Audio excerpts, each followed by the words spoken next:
superhuman achievement, the vertical artistry of flight, stunning to the eyes, invoking everlasting memories.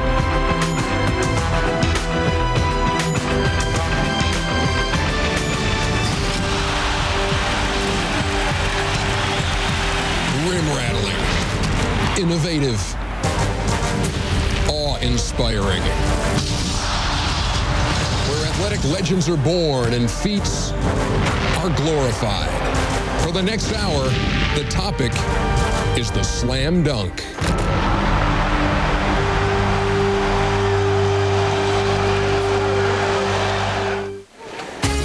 It's that event that makes everybody stand up and take notice, and all eyes focused on that rim 10 feet above the court. And what will the guys do as they take flight? It comes up later tonight here on TNT in the course of our coverage of All-Star Saturday. But to sort of whet your appetite for the slam dunk, we want to look back at all those previous contests and all those previous skywalkers and the guys who tried to claim the slam dunk title, guys like our own Kenny Smith. Had some fun. Never had a shot at it. Second place, baby. Second, way higher than everybody. Hey, no. If you don't win it, everybody else come in second place. That's not what my checkbook said.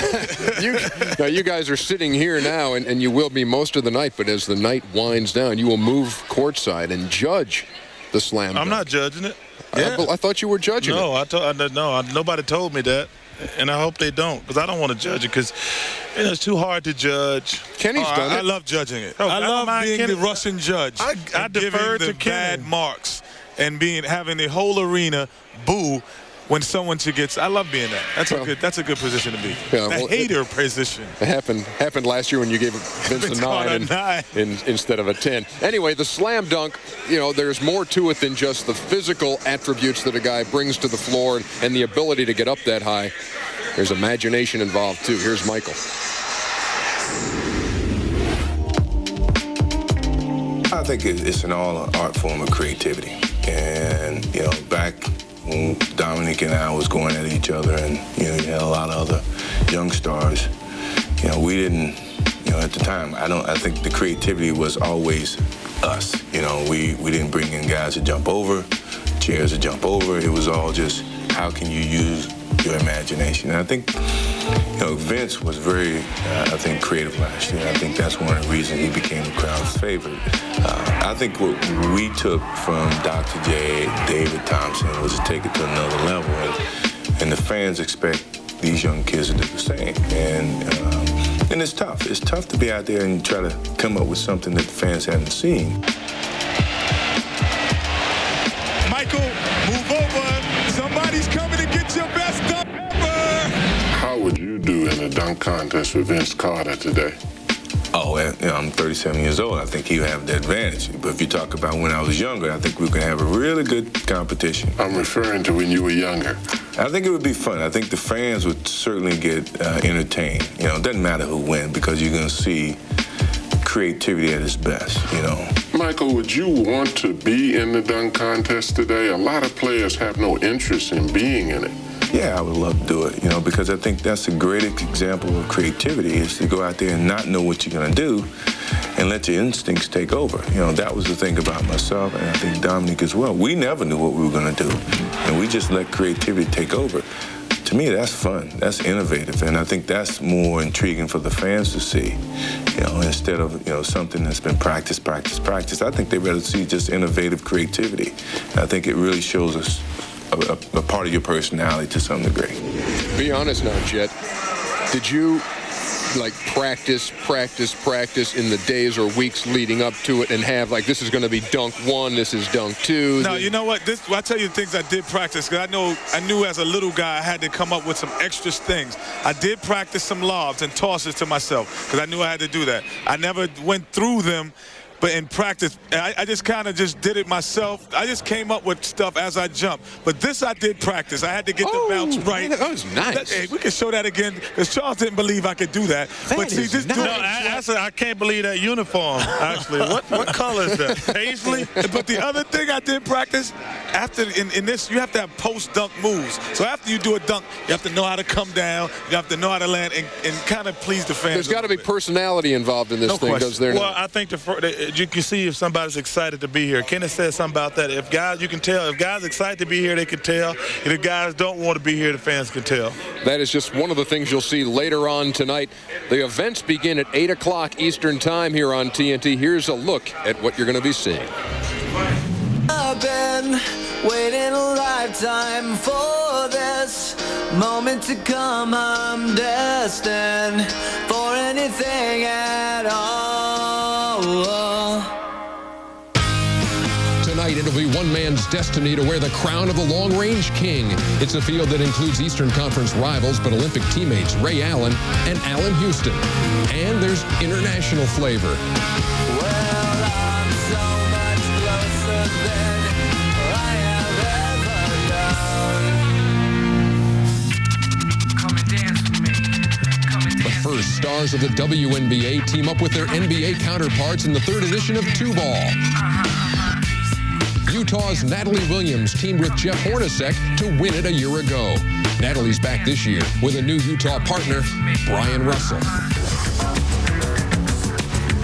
And at night's end, it's the NBA's High Wire Act. The 2001 edition of the Slam Dunk brings 6 first-timers to the stage. Their DC debut comes later tonight on TNT.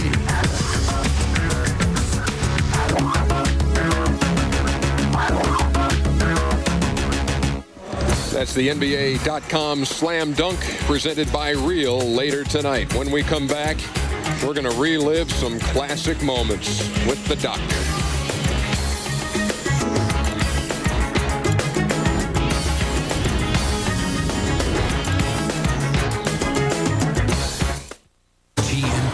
Delivers the moments when athletes about to bear witness to one of the most spectacular events in professional basketball, the Slam Dunk Contest.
Ready for launch.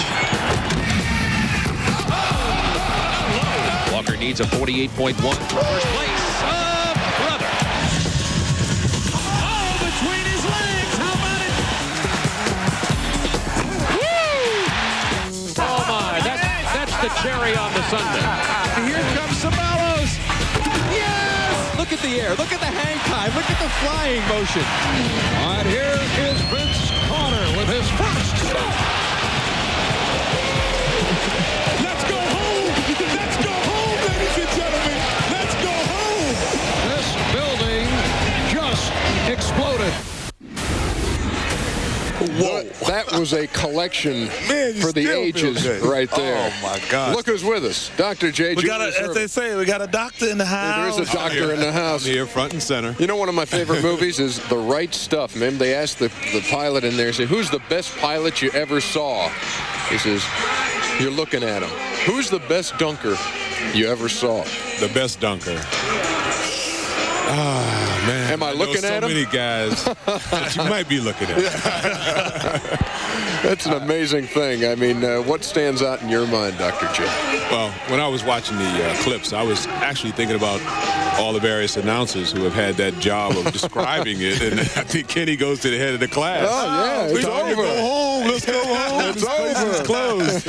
Hey, you know what's ironic about Doc being here?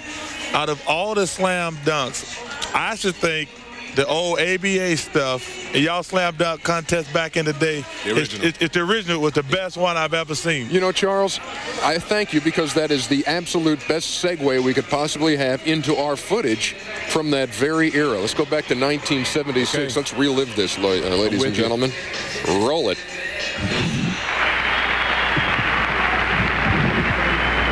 First, from the San Antonio Spurs, Mr. K, Larry Keenan. Also from San Antonio, George Gervin. The most dominating figure in the ABA, Artis Gilmore. At 6'6", the fabulous Dr. J. Julius Irvin. In his rookie season, the Denver Nuggets, David Thompson. So here we go with Artis Gilmore first, and I don't know, You want Doc. to talk through it? Yeah, let's do this. No, actually, that should be on Kenneth's list for the other night. George Iceman Gervin. The way this was set up, they had requirements. So you had to do one from the left, one from the right, one from outside of a dotted area right there below the dotted line. There's Right. a piece of tape there. So you're supposed to dunk once from out of there, and then you had a free dunk. So it was a little bit more restricted than what you have now. You got to follow the guidelines. So everybody's trying to do that. Now, Trying to be good boys. Now, you think about this, all of these dunks right now, like most of the guys now have an opportunity to watch other people do dunks. You guys are kind of laying a blueprint. How difficult it was because of that? I think what you try to do is, you do things that you see in the practices, and obviously you see done out on the playground. And then as you advance through the rounds, it's like, okay, I don't want to do the same thing over and over. Kind of like what Larry Nance did when he beat me that night. He was doing that, rocking the cradle from left, right, front, all over. And we were trying to do something different so it would be new and fresh, and you'd have the chance of having that impact on the audience, spiking one and bringing them to their feet. But I can't believe, like, you have ever seen those dunks before. Like, now, Vince Carter could say, you know what? I'm going to rock the cradle, but now I'm going to do it with two hands, or I might rock the cradle and try the 360.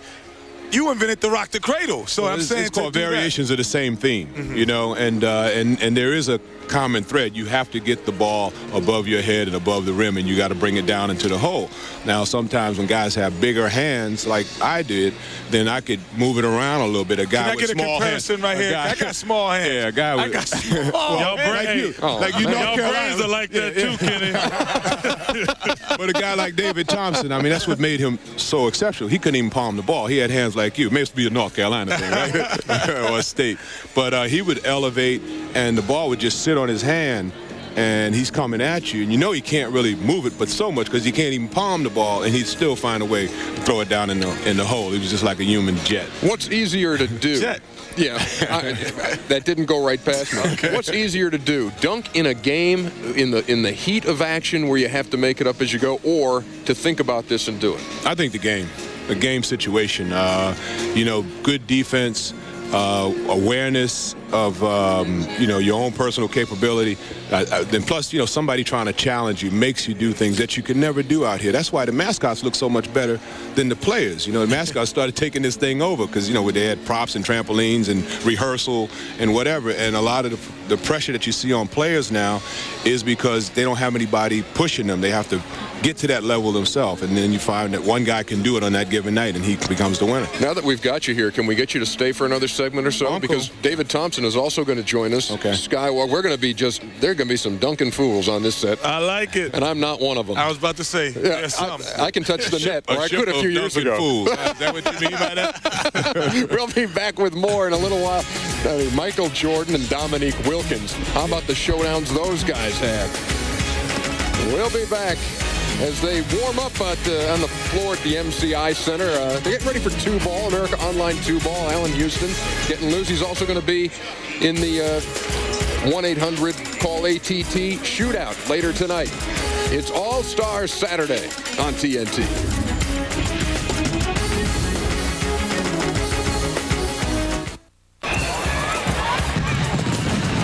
We welcome you back to the MCI Center in our nation's capital. It's All-Star Saturday 2001. Don't forget to vote. Make your predictions for America Online 2-ball, 1-800-CALL-ATT shootout, and the NBA.com Slam Dunk presented by Real. Cast your vote online at www.nba.com or on America Online, keyword NBA.com. And we welcome you back here to the MCI Center. We got the boat is full. It's getting better, though, baby. Oh, I mean, I can obviously say now that there's one person seated here who has never dunked. Kenny? No, and it's not you either. And there's video proof of everybody here except me as David Thompson joins us now. Thanks a lot for being here. It's good to be here. Always to see my man Dr. J and the rest of the fellas. Barkley. We have been looking at some vintage footage of slam dunk contests from the past, even going back to the ABA 76. You and Doc going head-to-head. What were your memories of those showdowns, that one in particular? Well, I was very excited going up against Dr. J. I haven't seen him from NC State when he played in the ABA. And, being a rookie, going up against somebody like Dr. J, I was very excited. I did some of my best dunks. I did a 360 and did a windmill, and then went up to the rim and down to my knees, did a nice dunk, and I thought I was going to win it until I saw Dr. J take off from the free throw line with his fro blowing in the wind. It was all part of the effect. Right. You know what? I remember growing up because watching all those dunk contests, but you talked about Tom Chambers being in Phoenix, in a city nobody got to see him. But back in those days, Denver, people didn't see Denver on television a lot. And even Michael Jordan says he tried to pattern a lot of things after David Thompson being in North Carolina and at North Carolina State. And I remember that one picture in Sports Illustrated when you're blocking the shot and you're like 20 feet over the rim at 6'4", one of the best that ever did it.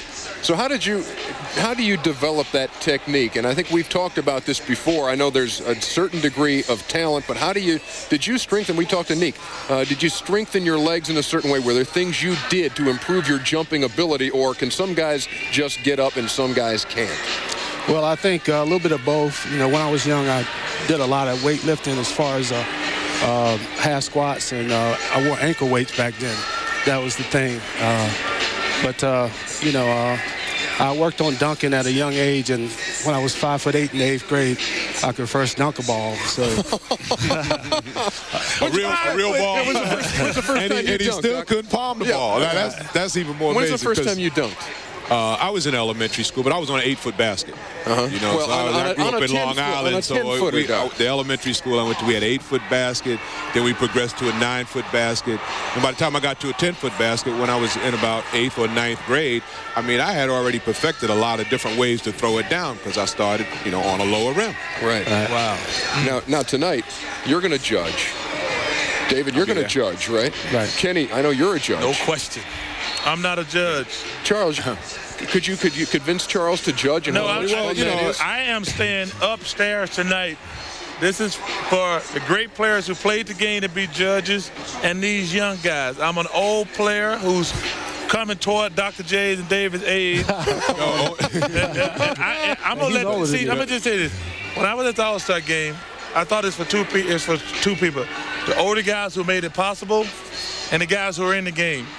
I used to hate when them old ex-players who were still in the league or weren't any good were walking around like they owned the place. This is a celebration for the old guys who made it possible for us today and for the guys who are here today. And I'm not going to be one of those guys I used to hate. I'm going to sit right up here and watch and enjoy myself because I think I've seen every slam dunk in the last 20 years, and I can't wait for it. I know Charles very well because I broke him in as a rookie. We had 2 seasons together, and I'm listening to this, and I'm thinking about, is this the same guy, you know, who back in Philly in 1984, you know, was saying yes, sir, no, sir, to everything.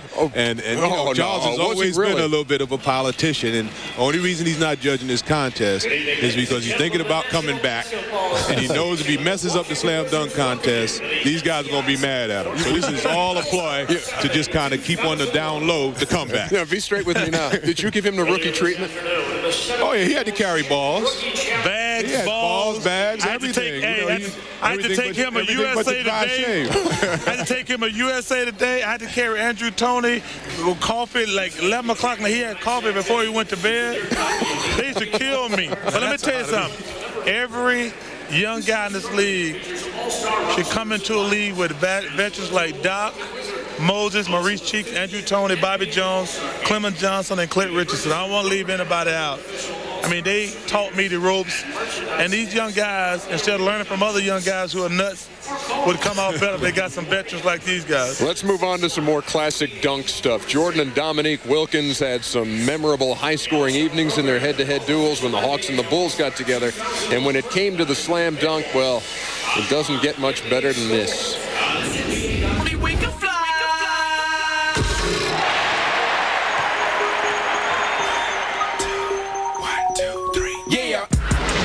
The championship, Dominique Wilkins and Michael Jordan. From high above the rim, and the perfect score of 50 on that dunk from Dominique Wilkins. He got a 50. We were fierce competitors in the field of creativity, and a lot of times that was shown on the basketball court, and in this instance it was in a dunking arena, and we had our own little stage to showcase. The thing for me is just the heat of the battle. It was incredible. It was incredible. Going against Mike, I mean, if you can't get up and go against him, who can you get up to go against? And he brought out the best in me. That one exploded at the bottom of the net. His second 50.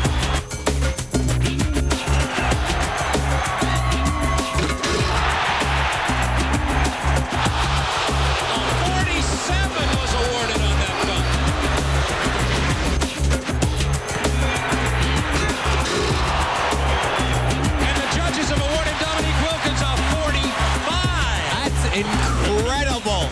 You know, as a competitor, you always think that you've done enough to win, and I thought I'd done enough to win it. I thought my last dunk was my best one, and 2 previous one I got a 50. Well,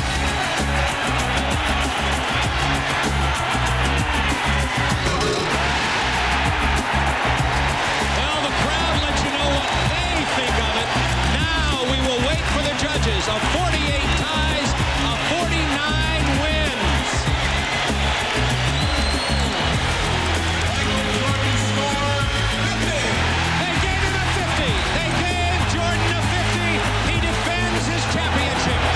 Hey, Nick, you know, you probably could have won, but hey, what can I tell you? You're in Chicago. A lot of people felt that was a home court advantage in me winning, which I don't disagree with. You know, when you're at home, you're supposed to win. There was certainly a difference of opinion on that night in Chicago when Michael Jordan won in front of the home folks over Dominique Wilkins. You were there. I was there, and it was a controversial finish. And the fact that we were in Chicago, which was Michael's hometown, I think it swayed things in his direction. There was one dunk in there when Steve talked about Dominique, you know, throwing it down and it spiking the bottom of the rim. And actually, when you look on the replay, it was a little bit more of a rub-in.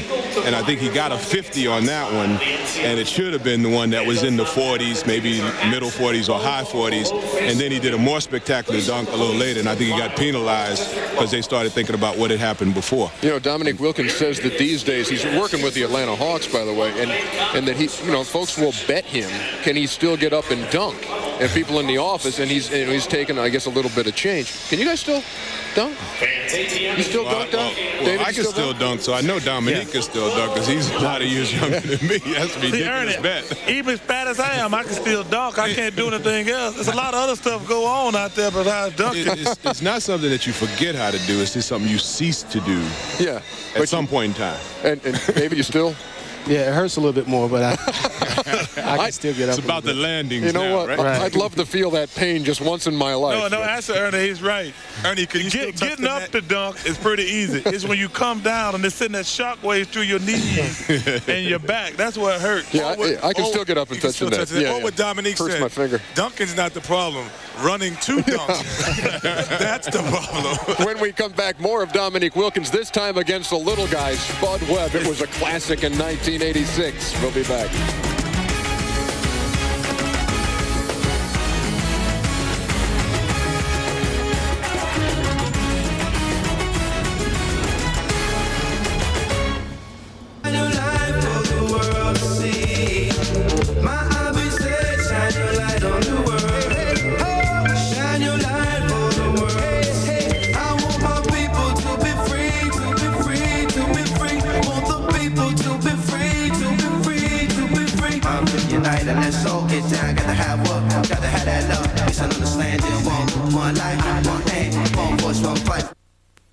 BI Center, and we're getting ready for Online 2 ball. Yes, what, Charles? Speaking of that, I think we should get them Baja Men and kill them, because I am so sick of that song.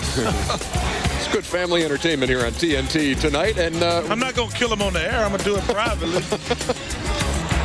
You just take matters into your own hands. Chuck, let's continue with our retrospective on the slam dunk and look at 86. Meek and Spud. The Atlanta Hawks standing 5'7", Spud Webb. Of course, the emotional hometown favorite, 5'7" in Spud Webb. He will really turn the crowd on, but I don't think he's a contestant to win this thing. All right, and speaking of who you think might be able to win, I have my favorite. I think Dominique Wilkins is going to win this thing.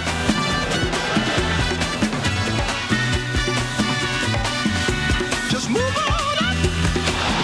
That is out of sight. Move on up. But move on up. Take that, little guy.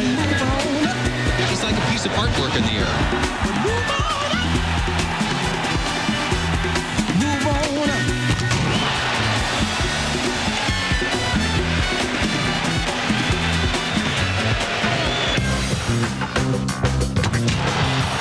Tell you, if that's not a 4-9 or a 5-0, I'll be surprised. Again, the flair, the creativity, and the power.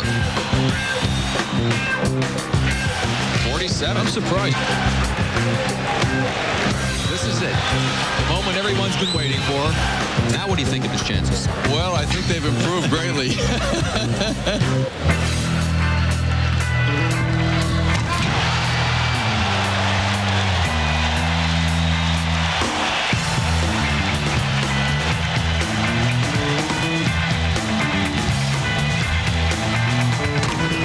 Now that was a 360 move that was rather impressive also. Heck of a dunk.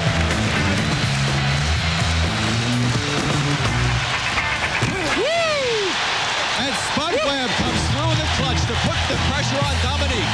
I think Spud had everybody fooled going into that slam dunk contest because he did some things that we didn't even know he could do. I mean, the 360s off the glass, the bounce, and catching it off the backboard. And all, that stuff was incredible. Do or die right here. I don't think so, John. That was impressive, but I don't think that was 50. 48, and our new slam dunk champion with an incredible upset, Spud Webb. I was at home and I had the crowd behind me. But, you know, he's a great person, and it's great to have him with me in the championship. We're both of us on the same team. Some of the stuff he was doing, it was beyond belief. I mean, you're never going to see a little guy do that kind of stuff again. Never.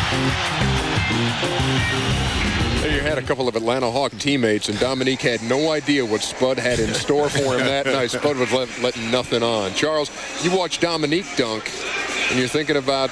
I compared it to Mr. Thompson because, Dr. J had said it earlier, it is very difficult to do dunks when you can't palm a ball.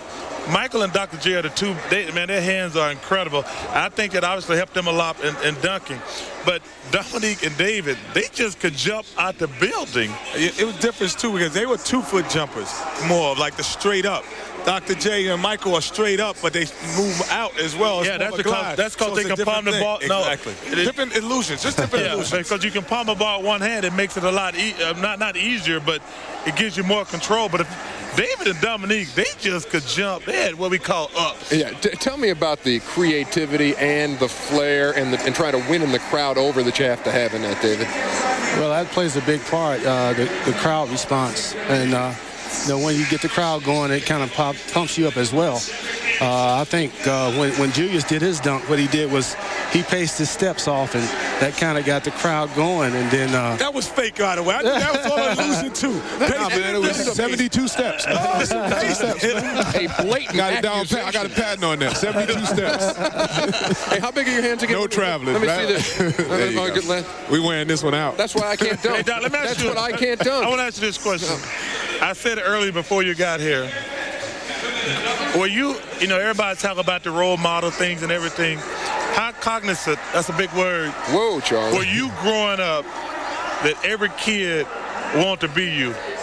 I think about midway through the whole process, I realized that, when kids' parents would come up and say, I want my son to be like you when he grows up. And they were not all, just like me. So it crossed over, and it had that effect. And when I watched basketball growing up, and I watched, Baylor and Rick Barry and Clyde Frazier, and, the guys who were the legends of the game, I watched their conduct as well as their talent, and it really inspired me. Let's move on to another slam dunk contest. This was really a kind of a tribute to marketing, as a matter of fact. When Dee Brown was crowned the champion, as a new line of shoes came out. Let's pump this one up. Take a look. To the highlight of the evening, the slam dunk competition. I like Sean Kemp because I think he has a blend of the power, finesse, and the speed. But I think the guy who's really going to excite in this competition is Dee Brown. One of the innovations this year, I think, is an incredibly good panel of judges. Remember what they said? They said they want hang time. They want style. They want the creativity part. Plus the little flair. This guy is going to go in all different directions before he dunks his basketball. 47.6. Here's Dee Brown. Oh, he's pumping his shoes up. There you go. There, first of all, he's got the favorite right there. He's pumping up his shoes.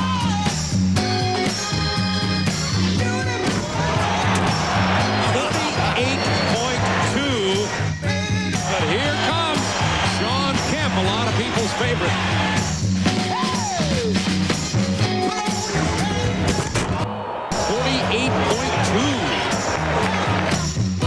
Here comes Dee Brown.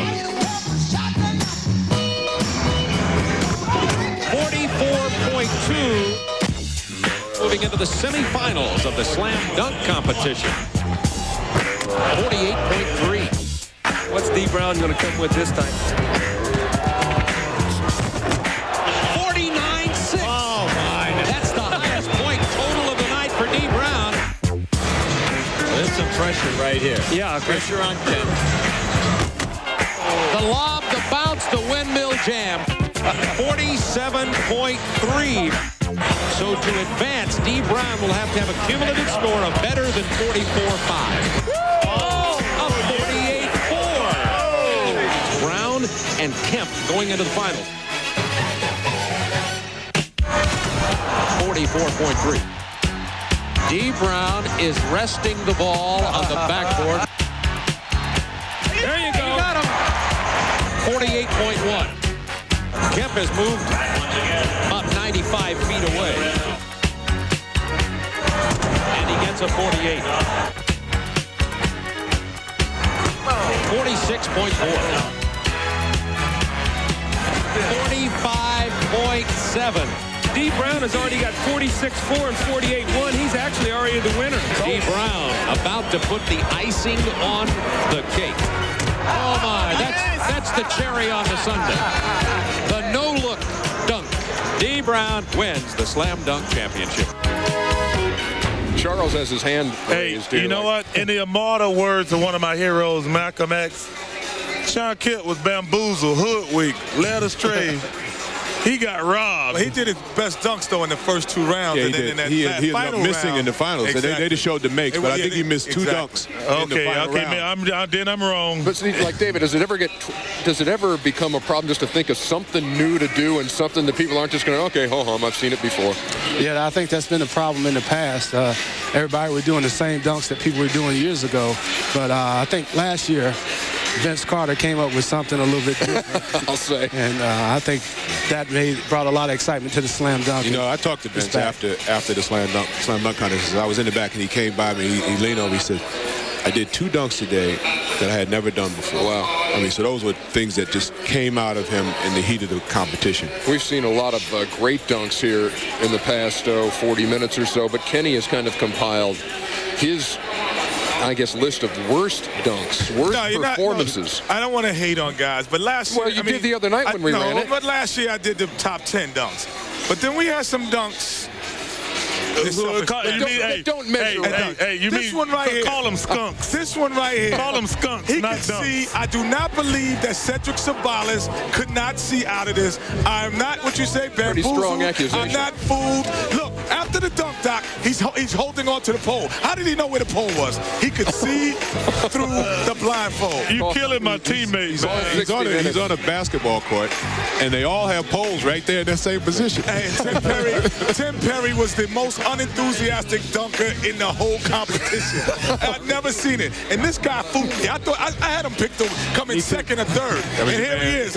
He comes up. He's doing a dunk that I kind of used to do in the dunk contest. I'm like really hyped. But here it is. Strike 1. Throws the ball and misses. Here he gets strike 2. He doesn't come over again. This is baseball, ladies and gentlemen. You tone out the game. Strike 3. Next contestant. Get on out. It's his own teammate. Everybody's laughing at him. And he can Trade him. He said trade him. And here's another one. Mahmoud Abdul-Rauf. He's a great shooter, great person, but he should not have been in it, David. You're right. Hey, you know what's weird? He didn't make one dunk. He hadn't changed his name yet. Oh, yeah. He was still Chris Jackson. Still Chris Jackson. He hadn't made a dunk in the whole dunk contest. Do not get in it. He froze when the cameras came on because in practice, he was making all of these dunks. And then the worst of all,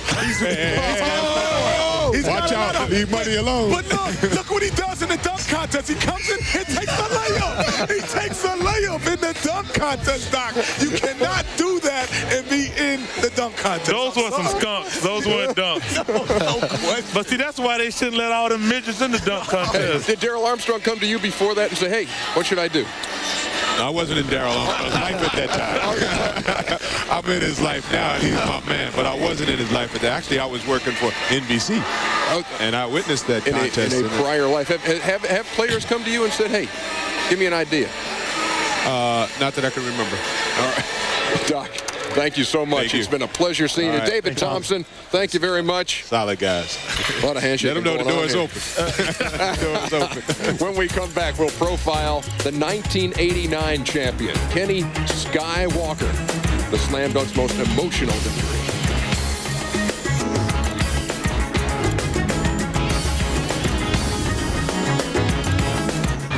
All-Star Weekend 2001 back here at the MCI Center, and I'm glad to have another guy on here who can't. It's getting better.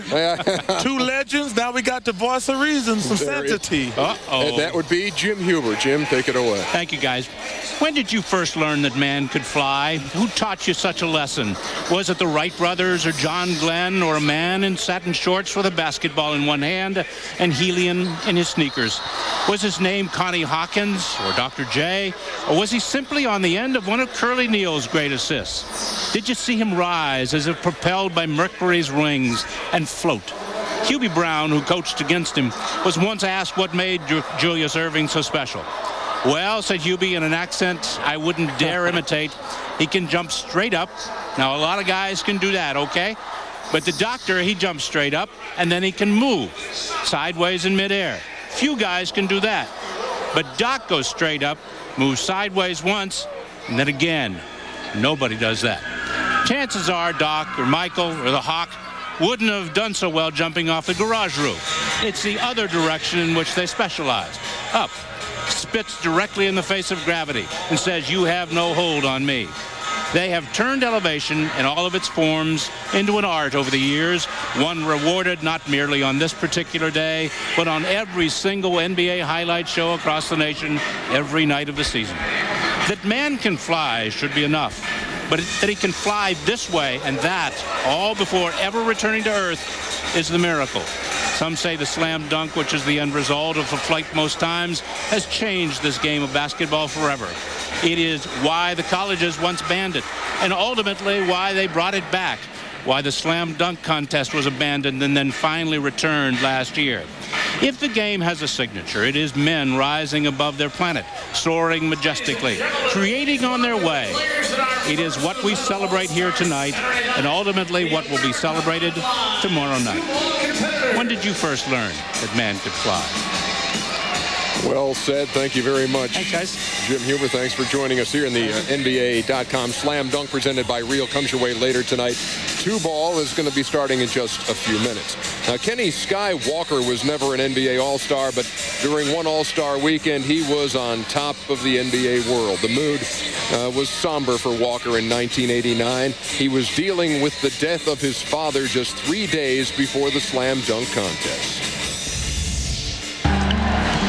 I wouldn't be surprised if Kenny was dedicating this competition to his dad, who just passed away. I mean, that would probably be the type of thing that he would do. He's that type of an individual, and he's certainly responded here.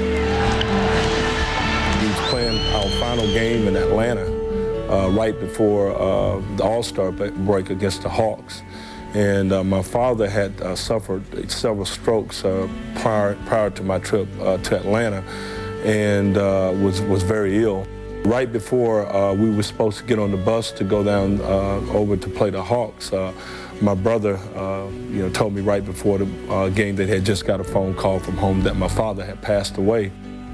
With his father's passing weighing on Walker's mind, an All-Star Saturday only 3 days away, Kenny's mom, Ola May, told her youngest son that she still expected him to be there for the NBA Slam Dunk contest. It was very emotional, very difficult to compete in that contest, but I think going in, I had a little bit more will to win. I had a little bit more focus than everybody else because of my situation. Walker would win the dunk contest in a rout, completing 3 near-perfect slams in the final round, while the runner-up, Clyde Drexler, failed on each of his attempts. I think that was my father looking down from heaven, blocking those dunks out of there so I could reserve the win in the NBA Slam Dunk contest. The win in the Slam Dunk would represent the highlight of Walker's professional career. In the spring of '91, Kenny Skywalker became a free agent. Realizing he could make more money playing overseas, the 27-year-old signed with a team in Spain, where he won that league's Slam Dunk title.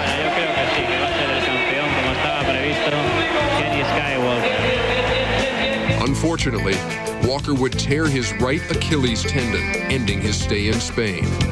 Following a brief stint with the Washington Bullets in the mid-90s, Walker finished his career by playing a season in Japan, where he won yet another Slam Dunk contest. It marked his 3rd title in 3 different leagues, spanning 3 separate continents. That was a little bit easier to win over there as opposed to Europe and the NBA, but I could be the only guy to ever win the Slam Dunk contest in 3 different countries. The 1989 Slam Dunk Championship. Oh, yes. Well, that's impressive. Something probably a young Vince Carter saw and say, that guy's going to inspire me to do something crazy one day. And hopefully I did. Although he no longer plays professional sports, Walker is still involved with athletics, working for Collegiate Sports History, a company which documents the accomplishments of several Southern colleges, most notably his University of Kentucky. It's a very exciting program because we have an opportunity to go into the schools, to speak to the kids about staying in school, staying away from drugs, having a good, positive attitude. Although his career might not have been as productive as he and others would have liked, Walker has no regrets. I played 12 years of professional ball and played 7 years in the NBA, and For me, having played there and having played against some really, really great ball players, I feel honored and blessed to be able to have said that I played in the NBA that long. But I do think that the NBA Slam Dunk Contest is the thing that people are going to remember me most by, and like I said, that's not a bad thing. On one night in 1989, he was the story of All-Star Weekend, Kenny Skywalker. America Online 2-ball, moments away here on TNT, the first of the 3 night events here at the MCI Center. We'll be back.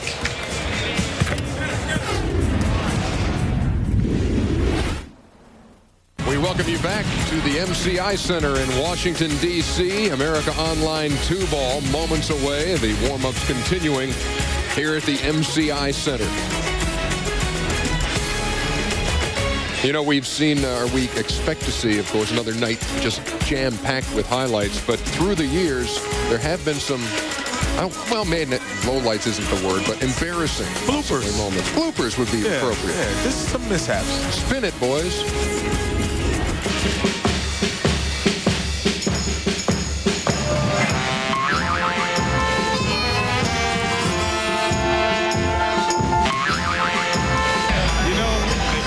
If it was baseball, he'd be gone. That's all I'm going to say.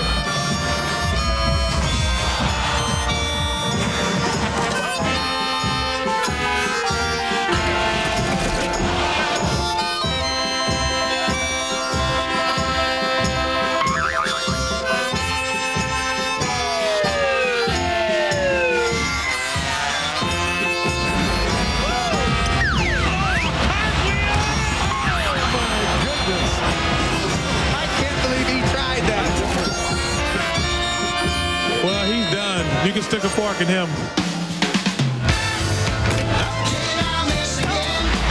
Hey, I've seen this somewhere before. This is a very difficult dunk, ladies and gentlemen.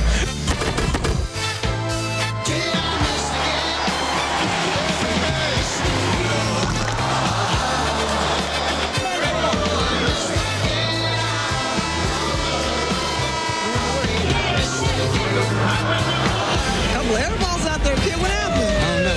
It wasn't going in. Is it a lot tougher than you thought? Yeah, definitely.